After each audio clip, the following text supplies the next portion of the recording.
LPU ప్లేస్మెంట్ల రికార్డులు సృష్టిస్తోంది. Final year student 2.5 కోట్ల ప్యాకేజ్ పొందుతున్నారు. 1700 మందికి పైగా ఎల్పియు స్టూడెంట్స్ 10 లక్షల నుంచి 2.5 కోట్ల ప్యాకేజెస్ పొందారు.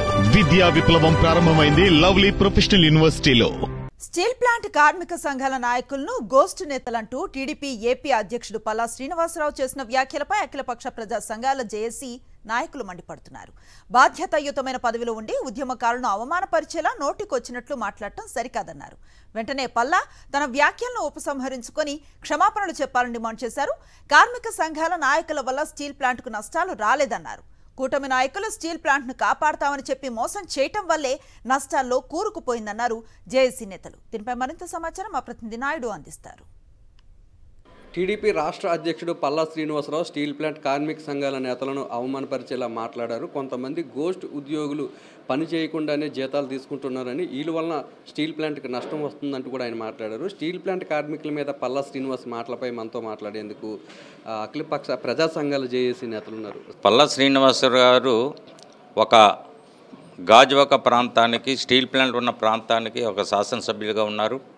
అదేవిధంగా ఈ రాష్ట్రానికి తెలుగుదేశం అధ్యక్షులుగా ఉన్నారు. అంటే ఒక బాధ్యతమైన వ్యక్తిగా ఉన్నారు.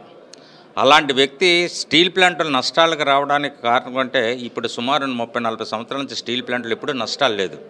స్టీల్ ప్లాంట్కి అప్పు ఉందంటే ప్లాంట్ ఎక్స్పెన్షన్ గురించి తీసుకున్న బ్యాంక్ అప్పు తప్ప నష్టాలు ఎక్కడ కూడా లేదు.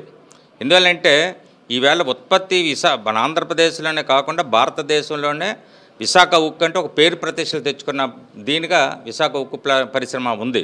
Most irresponsible statement made by him. ఎందుకంటే బాధ్యతారహితం. ఎందుకంటే ఒక పీపుల్స్ రిప్రజెంటేటివ్ అయి ఉండి మరి అనేక పోరాటాల్లో ఆయన ఇన్వాల్వ్ అయ్యారు ఇంతకుముందు కూడా. అటువంటి వ్యక్తి ఈ విధంగా ఇర్రెస్పాన్సిబుల్గా మాట్లాడటం అన్నది కుట్రలో భాగం అని చెప్పేసి మేమైతే తీసుకుంటున్నాం. ఎందుకంటే ఇది రివైవల్ ప్యాకేజీలో మీరు ఆల్రెడీ మనం చెప్పున్నాం. మేము ఉపయోగపడే అంటే ప్రొడక్షన్ ఇంప్రూవ్ చేయడానికి ఏమీ లేదు అందులో.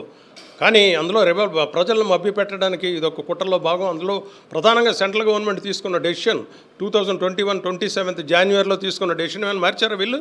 స్టీల్ ప్లాంట్ అభివృద్ధి అంటే ఎవరు అభివృద్ధి? స్టీల్ ప్లాంట్ అభివృద్ధి అంటే ప్రభుత్వ రంగంలో అభివృద్ధి చేయడం స్టీల్ ప్లాంట్ అభివృద్ధి. అలా కాకుండా స్టీల్ ప్లాంట్ పాత బకాయిలను తీర్చేసి, కార్మికులు వేల సంఖ్యలో తగ్గించేసి, అప్పులు లేకుండా చేసి దీన్ని ప్రైవేట్ వ్యక్తి చేతులు పెట్టడానికి కోసం కుట్ర తప్ప ఇంకోటి కాదని చెప్పి స్పష్టంగా మనకు కార్మికులను ఒక పక్క అనేది తొలగించడం, సొంత గనులు కేటాయించకపోవడం, అలాగే ప్రైవేటు స్టీల్ ప్లాంట్ అనేది నక్కపల్లిలో పెడితే దానికి సొంత గనులు కావాలని ఇది రాష్ట్ర ప్రభుత్వం అనేది అడుగుతూ ఉంది.